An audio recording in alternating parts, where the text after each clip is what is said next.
Hey guys, welcome back to the channel. If you're new here, my name is Kiz. You're very welcome. As a returning subscriber, thank you so much for coming back. Chop Knuckles for coming back. And if you're one of the notification gang, that is when I post, you're notified that I have made a post. Oh my god, I love you so much. Thank you so much for your support. Thank you for always coming back to the channel. If you're new here, like I said, my name is Kiz, and here is the Get Ahead family, and I share information on study abroad scholarships, study abroad tips, guiding you from the start of the process if you're interested in studying abroad, from the beginning down to when you're studying, even up to your dissertation. I made a series of seminars that I have posted on this channel about essay writing, jobs for international students abroad, everything you need to do. This is like a go-to place, a one-stop shop for all your needs on study abroad. So you're welcome to the channel. Make sure you subscribe before you go and join the family. Like this video and please drop a comment. How are you doing? What are you doing currently? Which country are you watching from? And what's up? What are you doing? Just let me know. Let's catch up, and also let's get right into the video. So in today's video, as you can see from the title, I'm going to be comparing or analyzing studying abroad versus studying in Nigeria. I'm going to give us a disclaimer. This video is going to be based on my personal experience. This is because I did my undergraduate degree in Nigeria, in a Nigerian university, in a Nigerian public university. Whatever I'm going to share here is going to be based on my experience.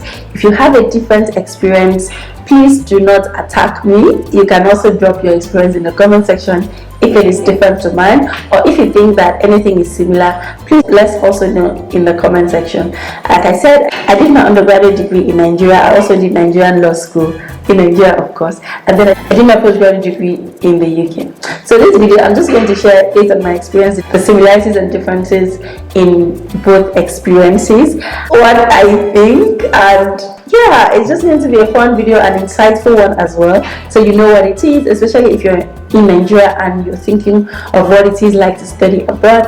This video is going to help you know that. And if you're confused, then it might help you make the decision as well. This might also apply to maybe other developing countries, maybe other African countries. Let's just see how it goes. So enjoy this video. Let me know if you relate with any of the points here. Let me know what you think in the comment section. Do not leave without dropping a comment, liking and subscribing to the channel. Let's get right into the video.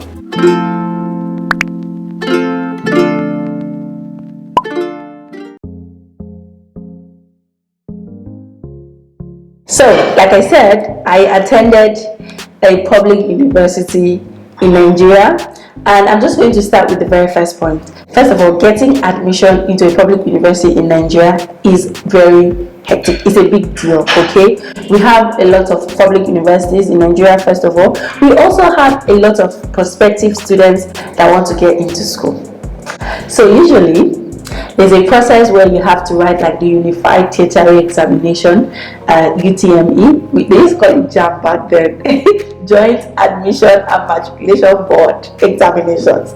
So this exam is like everybody who has finished high school, everybody who has finished secondary school in Nigeria, and you want to go into a public university, that is a university owned by the government, either a state government or a federal government. You want to go into this university to do your undergraduate degree, you have to write these universal exams. Everybody writes the same exams, like everybody that wants to study law writes the same exams, entry exams. Everybody that wants to study medicine writes the same exams. So everybody in the same department write the same exams, and there's always like a cutoff mark or a pass mark. So during my time, JAM was over 400, sorry. It was over 400, and they would test you on different subject areas in the discipline that you want. Obviously, I wanted to study law. So I wrote the very first JAM after I finished my high school, and I wrote my senior secondary examinations. I wrote that JAM, and I think I scored a little, I think I scored 255. Yes, I scored 255 or 252. I think I scored 252 in the exam. And for an exam that is over 400, and I scored 250, so that's more than 50%, right? And I was expecting that I was going to be admitted into law. My people. Also, it depends on the university. Some universities are more competitive than others, okay? So after I wrote this exam, in fact, my then university also had another exam. After you've written this universal exam that everybody wrote JAM, my university also had aptitude test. That's a second exam for us to write, which I wrote. I can't really remember what I scored in that exam, but at the end of the day, I wasn't admitted into law. That was the first year. So my name wasn't in the admission list. So I stayed at home. I think I went for computer training. That's when I went to learn how to use a computer, how to type, and all of that. The following year, I think the first time I wrote it was 2009. Yes, and then the second year, 2010, I wrote the same exams, and I wrote the post UTME. I think that point I had over 290. I think I had 290 something, and I was so excited. I was thinking that I was going to be admitted into law. Like, people, can I bust your bubbles? I wasn't still admitted. This is because public schools are very highly competitive, and they always have the number, like the maximum number of candidates for a specific course, and law is hot cake in Nigeria. Everybody that is in arts probably wants to study law or mass communication, and everybody that is doing science either want to study medicine or engineering. I wanted to study law, and then it was very competitive. So after I wrote that second exam, I wasn't admitted into law. I applied for a supplementary course, and the highest these people could give me was philosophy. So I went to study philosophy for 1 year, and I actually did well though. I did well. I had, like, at the end of the first term, I had like 4 points. I had 4 points because in Nigerian grading system, we have the grade point average grading system. So it's over 5. It's over 5 points. So I had 4 points. My brain was hot. So I had 4 points at the end of my first semester in philosophy. In the second semester, most of us in that class actually wanted to study law. Almost all of us in philosophy wanted to study law. So I picked up this same joint admission and matriculation board exams. I picked the form again, wrote it all over again, wrote the aptitude test for my university all over again for law. And I told myself at that point, if I don't get into law after this third try, it's over. I'm not doing it again. It's not my first. I'll focus on the philosophy and I'll still be successful. I don't care. Like, I was exhausted. It was too much. 3 good times. And it's not like I didn't have good scores. I had good scores, but obviously because they had limited number of people, and the competition was high. It was law, guys. Almost everybody wanted to study law. So it was really, the competition was high. So this time around, I just wrote the exams, and I wrote the 2 exams, and I told myself, I don't care. Whatever the case is. I think this time around I had 300 and something over 400. So I had I think 316 or 320 something. I don't know that it was 300 and something over 400. That was like high all time high. And I told myself, if I don't get it this time, it's not my fault. I've given it my best. I will move on with my life. It was not just for me. Law was not just for me. So went into the second semester for my philosophy course. I still did really well. I still scored my 4 points. I used to have lots of B's back then. I had my 4 points, and all of a sudden the admissions list for the next academic session was out, and my name was in the merit list for law. I was like, should I go? Should I not go? I have really good grades in philosophy. Should I go? Anyways, I'm here now. You already know the choice I made. So I just shared that story just to show you how competitive it is to get into a public school, a public university in Nigeria. On the other hand, I don't think it is that competitive to get into a public university in the UK, except for the very competitive Russell Group schools in UK or Ivy League schools in the US, okay? So Ivy League schools are all those very top tier schools like Harvard, like and Prince, all those top schools. And then in the UK, the Russell Group School is all those top schools: Oxford, Cambridge, UCL, Queen Mary, all those universities now that are like the very top ranking universities. I applied for Oxford. I don't think I've shared this story before. I applied to Oxford University, but the thing is, the course I applied for was like a very advanced master's degree, and they had warned me. Like, this course, we only cap it at 40. Because there was no other dispute resolution course in Oxford, I had to apply for that course, and I was ultimately rejected. Like, they were like, no, we cannot take you.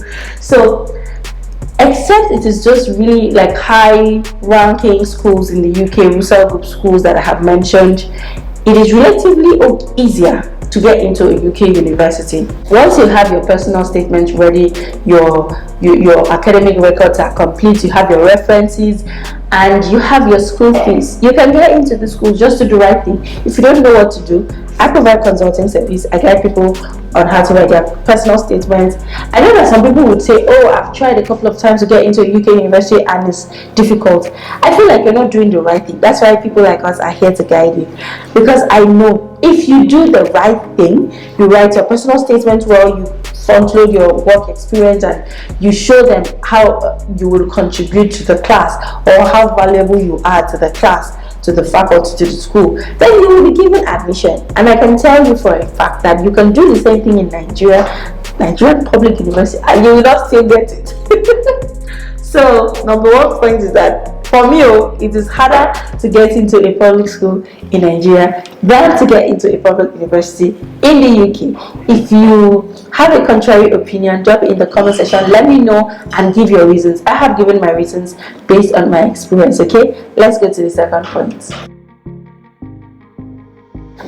Let's talk about the tuition fees. This is going to be just very brief. Of course, you know, studying in the UK is very expensive. Apart from the fact that international students pay double of the tuition, even nationals, you know, for instance, in my school I paid about £23,500 for a 1-year program. Let's say for nationals, they can pay like £16,000. That is still a lot of money. That is why most of them abroad use student loans. So compared to Nigeria here, where public schools you could pay less than 100,000 naira in a year, I know that private schools in Nigeria are also very expensive. Some of them are up to like £1 million or 2 or even 3, which is equivalent of like maybe £5,000, £4,000, or you know, around that. But they are not as expensive as £10,000, $10,000. No, nobody going to pay that kind of money in Nigeria. But yes, I think this also speaks to the standard of education, because of course if you pay so much money in the system will work, the system would regulate itself, and they will ensure that the right things are done. But we don't pay that much in Nigerian universities. No, in fact, I can assure you that throughout my 5 years in Nigerian university, I did not spend up to 5. What am I saying? 5 million? I did not pay up to 1 million naira. What's that? 5 whole years. My school fees used to be like 70k, 60,000. So education is cheap in Nigeria. To be honest, education is very cheap. Okay, so if you find yourself in a Nigerian education system, you find yourself in a Nigerian university, it is cheap. Take advantage of it. Education abroad is expensive. Okay, take this from me. So let's talk about how we address our lecturers in Nigeria. We call our you dare not call your lecturers by name. Sorry about the noise. I have my flatmates in the kitchen. They are cooking, so apologies for the noise. So in Nigeria, you dare not call your prophet. Hey, you dare not call your lecturers by name. Who are you? Are you okay? You dare not call your lecturer by name. Who are you? You have to say Professor this, Professor that, Professor A, Professor B, or you just say sir. Maybe the person is not a professor, is a doctor. You have to say Dr. A or Dr. B. Otherwise, you can't even try. There's no otherwise. You can't. You just say Dr. A or Dr. B, you know, or Professor A or Professor B, or sir, or the least you can say is Mr. You can't even say Mr. You have to call them by their title. Well, in the UK, I'm sure that this also applies to US and maybe Australia, you call your professors by their name. You just say, hello A, hello B. In fact, if you say sir, it's very strange. I'm sure that the way they will look at you. You have to address them by name. You literally address everybody by name, whether the person is a professor, a doctor, or whatnot. You address them by their name as well as they address you by your name. Nothing like Miss Kusame. They just say Kusame. Nothing like Dr. A, Dr. B, Dr. Johnny, Dr. D, Dr. Jenny, Professor. Yes, you can actually just add professor to their name. Oh, Professor this, Professor that. But it's up to you. You can just basically go straight and say, hey, hi A, how are you? Good morning. So, your tutors converse with you as though you're on the same level with them, find they're grading you, but it's not such of a big deal. It's an open door policy. You can meet them whenever you want, maybe during their appointment hours and all, and there is no so much tension around your tutors. In Nigeria, you have to, I wouldn't say be afraid of your lecturer, but you have to be very cautious and respectful, and you cannot call them by name. You have to say Professor this, Dr. this, Sir, Madam. No, you can't call them by names, okay? And you cannot really play around. Like, there's a way you behave around your lecturer. I don't know how to say it, but you cannot just be so free around them, because some of them are, according to them, very strict. Well, it works for them, so that's just it. I'm just going to move on to the next point. Let me talk about assessing resources. So, from my experience in a Nigerian public university, you have to buy handouts that are sold by your tutors, by your lecturers. Apart from handouts, you have to buy textbooks. So there's this thing that even if the official textbook or the recommended textbook for that course is a certain writer or is from a certain publisher that is not in your school, you will buy the recommended textbook. But if your lecturer has, if your lecturer has written a book on that course, whether it is so relevant or not, you have to buy it. Do you want to fail? You have to buy it. You have to buy that textbook if you know what is good for you. So, we buy resources, buy textbook and handout from lecturers. I don't know how it is now. If you're watching me and you're currently in a Nigerian public university, let me know in the comment section. Are you guys still buying handouts? Are you guys still buying lecturers' textbook? Are they still writing names of those that bought textbooks, those that bought handouts and whatnot? Anyways, in the UK, this is so different because you have your resources in the library, especially e-resources. I use mostly e-resources from the library. I didn't have to buy any book from my lecturer. Actually, my professors published books, but these books were available on the database and we could just download chapter by chapter to study. If you want to buy the entire book, you go online, buy the books. They were not directly marketing them. They were not directly marketing them, and all the resources that I needed were in the library. It was also very easy to access resources, when I was doing my master's in the UK. And then another thing is, when you need any publication, all you need to do is reach out to the library and they will make it available to you. If it is an e-copy, they'll make it available to you. If it is a hard copy, you can go into the library and use it, or you can borrow the book, okay? And another thing that was very commendable is that we could have access to other libraries. For instance, Queen Mary University of London students, we could access University of London Library. We could also access Institute of Advanced Legal Studies Library, IELTS Library. So basically, you're not restricted to the resources that your university has. And then we are also told that if you're looking for a particular resource and it is not in your university library, all you can do is email the librarian in your school, and then the person will check for those materials or you're looking for in other libraries, and if they are available, they will get it for you. There's a database. Even when you're looking for resources, you would find those resources, and if they are not in your school, some of them allow you to download them. Once you insert your university login details, you can download these resources. So getting academic resources was very seamless, very easy, stress-free. I didn't have to really pay that much, except for the books I really wanted to purchase.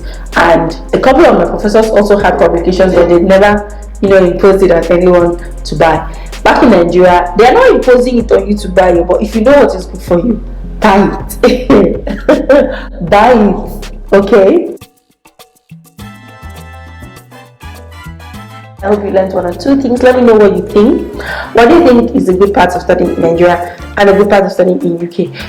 Everything has its pros and cons. Okay, I cannot say that studying in UK is all rosy. It is not.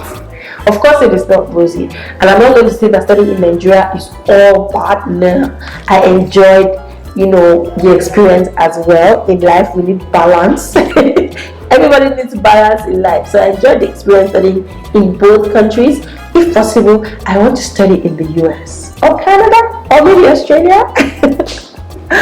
Okay guys, thank you so much for staying tuned to the end of this video. I hope this video was interesting. Let me know what you think in the comment section.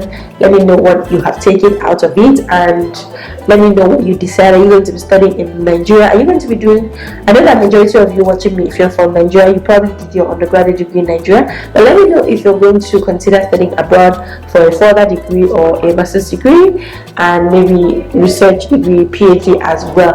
And other countries, I know that I have a lot of Indian audience, Ghana, Kenya. Let me know what you think is the difference between studying in your country and studying abroad. Okay guys, do well to keep watching other videos of mine. If you have watched this video to this point and you have not subscribed, are we fighting?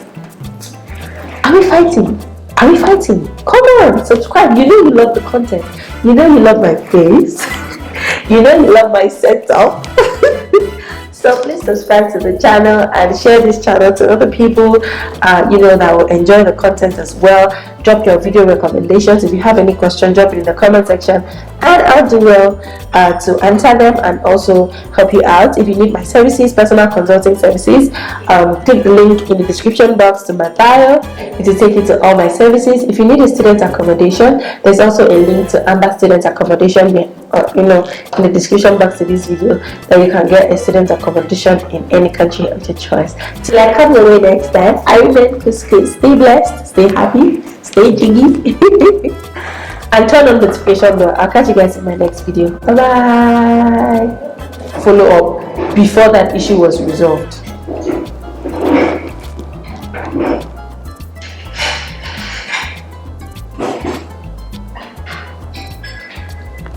Sorry about that.